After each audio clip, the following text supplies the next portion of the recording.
മുരളി ഗോപിയുടെ തിരക്കഥയിൽ GN കൃഷ്ണകുമാർ സംവിധാനം ചെയ്യുന്ന മലയാള ചിത്രം അനന്തൻകാട് റിലീസ് തീയതി പ്രഖ്യാപിച്ചിരിക്കുകയാണ്. റിലീസ് ഡേറ്റ് അനൗൺസ്മെന്റ് ടീസർ പുറത്തുവന്നു.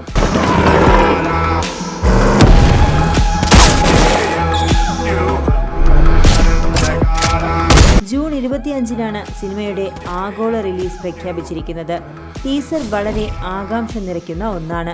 മേക്കിങ്ങും ദൃശ്യമേന്മയും കൊണ്ട് അനന്തൻകാട് അടിപൊളിയായിരിക്കുമെന്നാണ് തോന്നുന്നതും.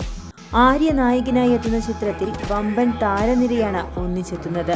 കാന്താരയുടെ 2 ഭാഗങ്ങളുടെയും സംഗീത സംവിധായകനായ B. അജനീഷ് ലോക്നാഥ് ആദ്യമായി മലയാളത്തിലെത്തുന്ന സിനിമ കൂടിയാണിത്. മലയാളത്തിലും തമിഴിലുമായാണ് ഈ ബിഗ് ബജറ്റ് ചിത്രം എത്തുന്നത്. മാർക്ക് ആന്റണിക്കു ശേഷം മിനി സ്റ്റുഡിയോയുടെ ബാനറിൽ S. വിനോദ് കുമാർ നിർമ്മിക്കുന്ന 14ാമത്തെ ചിത്രമാണിത്. ശ്രീ ഗോകുലം മൂവീസിന്റെ ബാനറിൽ ഗോകുലം ഗോപാലനാണ് ചിത്രം നമുക്ക് മുന്നിൽ അവതരിപ്പിക്കുന്നത്.